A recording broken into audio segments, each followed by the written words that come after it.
Greetings, friends. It's Denise again with Denise's Dancing Paintbrush, and today I have a watercolor.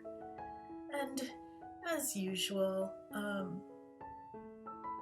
like to work on a glass plate rather than plastic. It just feels nicer. And I was trying out these new water pens that I've got. I realized that they were a really good bargain, and I should have known. A really good bargain means that the hairs are going to fall out very easily. So I get tired of pulling these stray hairs out of the way about halfway through this. I'm doing a red rose here, and as you can see, I like to do the petals one at a time. I've sketched them in very lightly in pencil, and then I do them one at a time, trying not to do a petal that's touching another one until that one is dry.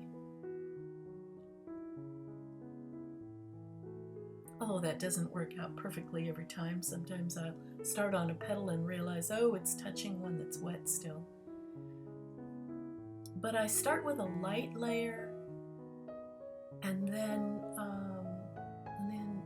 build up layers to make it more deeply red and deeply shadowed.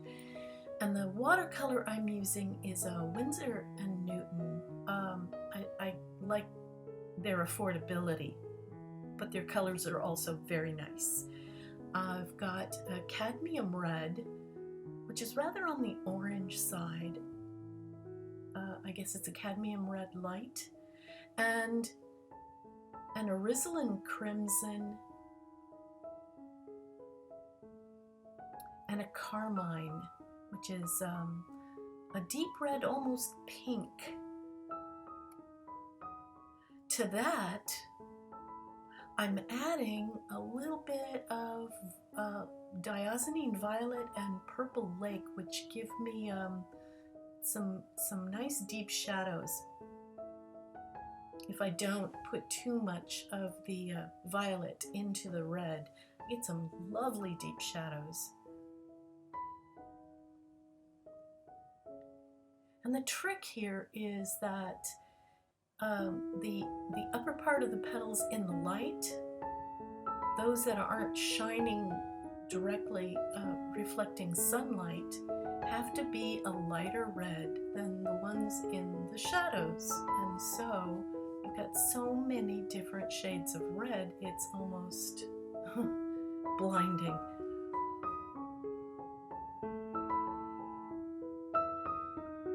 I love the opacity, or the lack of opacity with the alizarin crimson. It's very, very transparent, well, very translucent. The light shines through it to the paper beneath, and that gives you this lovely luminous quality. So you can capture more light, I think, especially as you're building up layers and making it a deeper, richer red.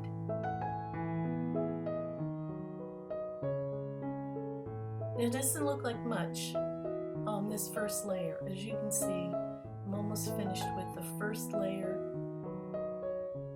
and it looks pretty ho-hum. But that's because I haven't built up the layers or the shadows yet. And I wait for it to dry real well, and then go back in. That's the lovely thing about watercolors. Doesn't take too long for it to dry, for each of the petals to dry, so I can go back in rather quickly if I want to, or I can set it aside and come back another day if I want to.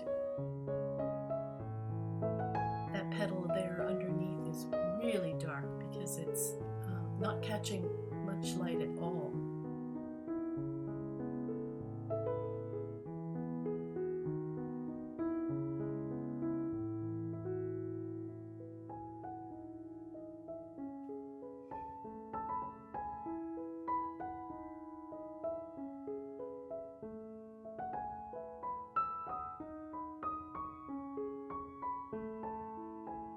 You can see now I've switched to a regular brush. It's synthetic hair brush, but you know, it's a very nice one, and it does not lose hairs on me all over my paper, so I really like working with it. I think this one's a number 4.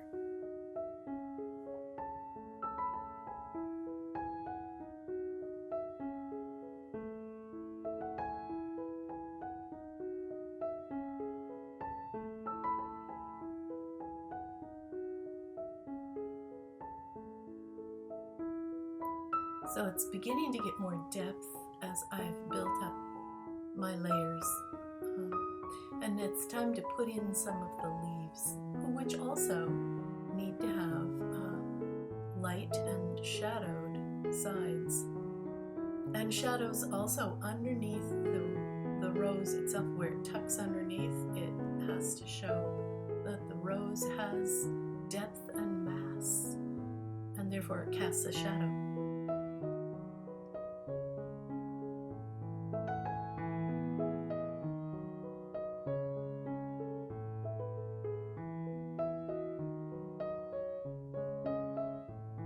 I like the way watercolor kind of blends in on its own. So if you work quickly enough and you've put in enough water, you can get lovely variegated shades just by working quickly, just with the water itself. And also the let's see, the colors I'm using.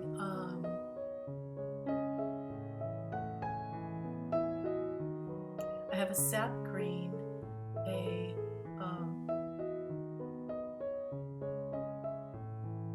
what is that green?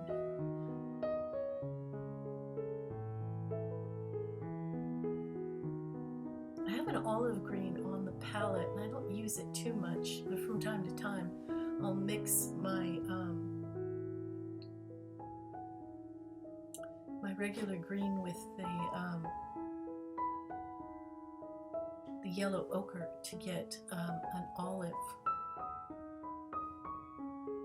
To get it even lighter, I can mix it with yellow. And I'm mixing it with a Prussian blue to get the deeper, darker green. Kind of a forest colored green.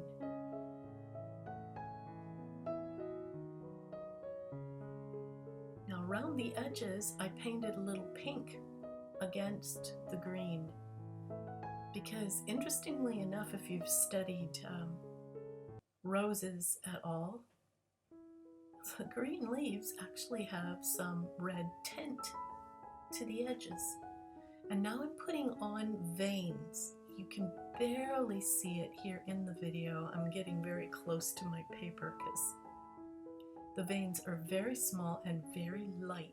You want to put them on lightly, and you want to be careful to go the direction the petal is growing.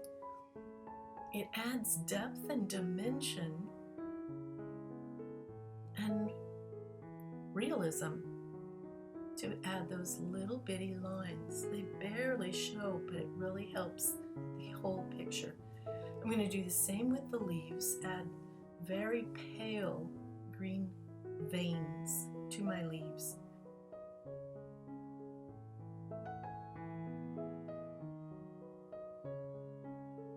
And I'm going to leave this on a white background, because the focus is the rose and not anything else.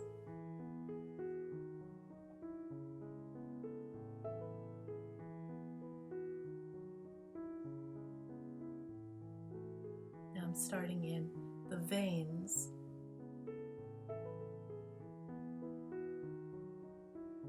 on my green, very lightly, very watery.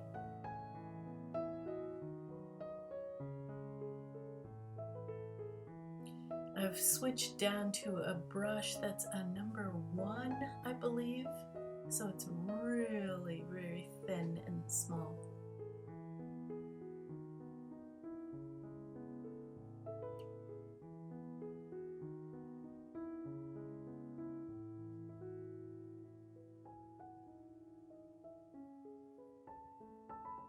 And so here it is, my finished red rose.